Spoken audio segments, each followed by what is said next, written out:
Praise the Lord. இன்றைக்கு daily dose of divine சேனல்ல 1 யோவான் 2ஆம் அதிகாரம் மற்றும் யோபு 14ஆம் அதிகாரமும் வாசிக்க கேட்போம். கர்த்தாவே, உம்முடைய வேதத்தில் உள்ள அதிசயங்களை பார்க்கும்படிக்கு எங்கள் இருதயத்தின் கண்களை திறந்தருளும் சுவாமி. ஆமேன்.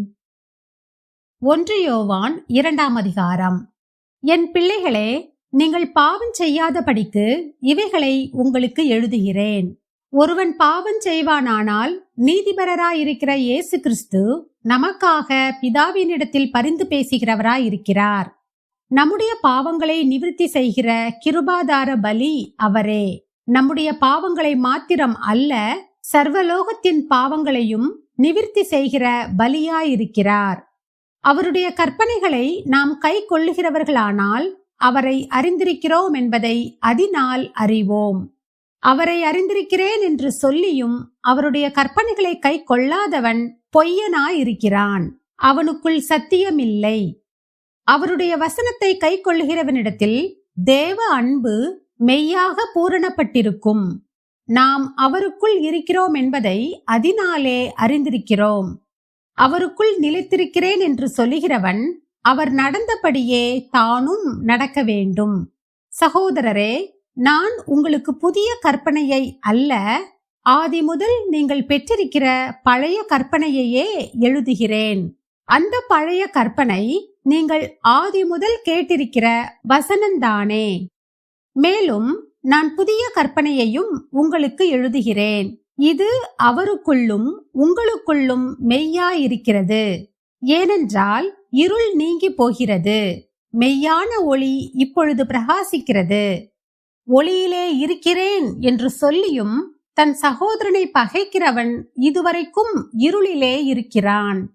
தன் சகோதரனிடத்தில் அன்பு கூறுகிறவன் ஒளியிலே நிலை கொண்டிருக்கிறான், அவனிடத்தில் இடரல் ஒன்றுமில்லை. தன் சகோதரனை பகைக்கிறவன் இருளிலே இருந்து இருளிலே நடக்கிறான். இருளானது அவன் கண்களை குருடாக்கினபடியால் தான் போகும் இடம் இன்னதென்று அறியாதிருக்கிறான். பிள்ளைகளே, அவருடைய நாமத்து நிமித்தம் உங்கள் பாவங்கள் மன்னிக்கப்பட்டிருக்கிறதினால் உங்களுக்கு எழுதுகிறேன்.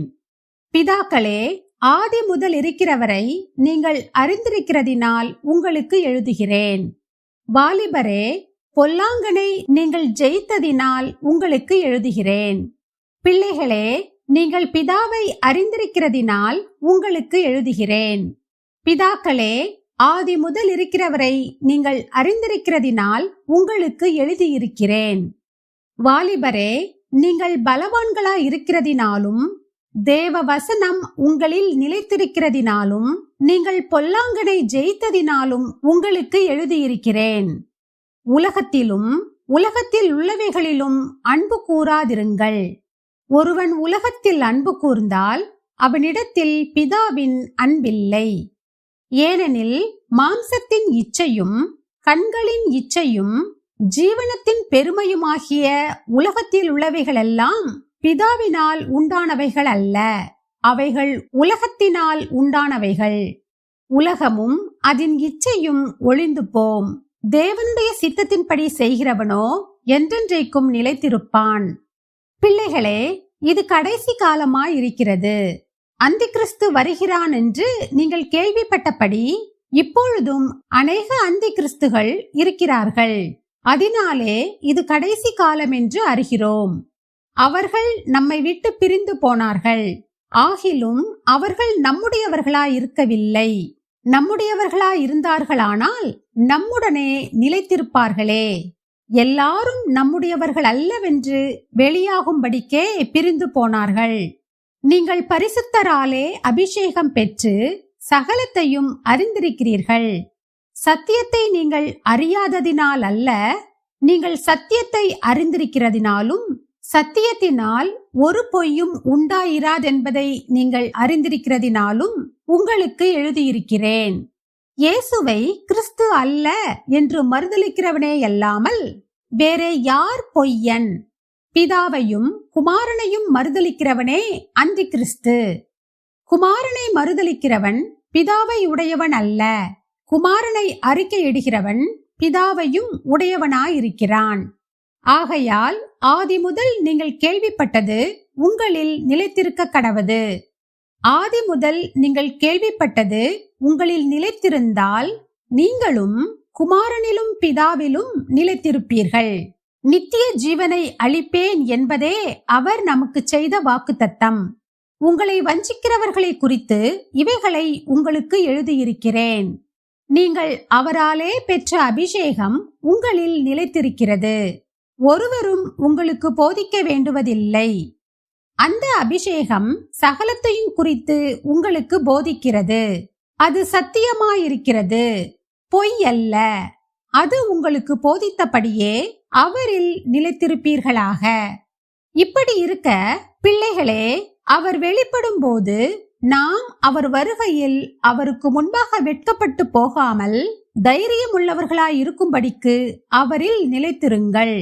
அவர் நீதியுள்ளவராய் இருக்கிறார் என்று உங்களுக்கு தெரிந்திருப்பதினால் நீதியை செய்கிறவன் எவனும் அவரில் பிறந்தவன் என்று அறிந்திருக்கிறீர்கள். யோபு 14ஆம் அதிகாரம். ஸ்திரீயினிடத்தில் பிறந்த மனுஷன் வாழ்நாள் குறுகினவனும் சஞ்சலம் நிறைந்தவனுமாயிருக்கிறான்.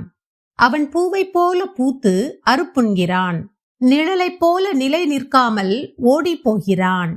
ஆகிலும் இப்படிப்பட்டவன் மேல் நீர் உம்முடைய கண்களை திறந்து வைத்து உம்முடைய நியாயத்துக்கு என்னை கொண்டு போவீரோ? அசுத்தமானதிலிருந்து சுத்தமானதை பிறப்பிக்கத்தக்கவன் உண்டோ? ஒருவனும் இல்லை. அவனுடைய நாட்கள் இம்மாத்திரம் என்று குறிக்கப்பட்டிருக்கையால் அவனுடைய மாதங்களின் தொகை உம்மிடத்தில் இருக்கிறது. அவன் கடந்து போகக்கூடாத எல்லையை அவனுக்கு ஏற்படுத்தினீர். அவன் ஒரு கூலிக்காரனைப் போல் தன் நாளின் வேலையாயிற்று என்று ரம்மியப்படும் மட்டும் அவன் ஓய்ந்திருக்கும்படி உமது பார்வையை அவனை விட்டு விலக்கும். ஒரு மரத்தை குறித்தாவது நம்பிக்கையுண்டு. அது வெட்டி போடப்பட்டாலும் திரும்ப தழைக்கும். அதன் இளங்கிளைகள் துளிர்க்கும். அதன் வேர் தரையிலே பழையதாகி அதன் அடிக்கட்டை மண்ணிலே செத்தாலும் தண்ணீரின் வாசனையினால் அது துளிர்த்து இளமரம் போல கிளைவிடும். மனுஷனோவென்றால் செத்த பின் ஒளிந்து போகிறான். மனுபுத்திரன் ஜீவித்து போன பின் அவன் எங்கே? தண்ணீர் ஏரியிலிருந்து வடிந்து வெள்ளம் வற்றி சுவரி போகிறது போல மனுஷன் படுத்து கிடக்கிறான். வானங்கள் ஒளிந்து போகும் அளவும் எழுந்திருக்கிறதும் இல்லை, நித்திரை தெளிந்து விழிக்கிறதும் இல்லை.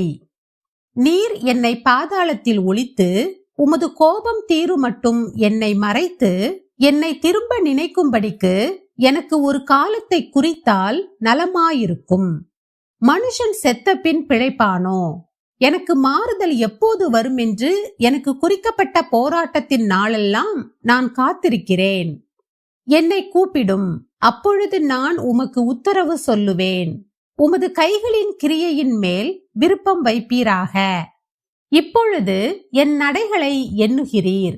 என் பாவத்தின் மேலல்லவோ கவனமாயிருக்கிறீர்.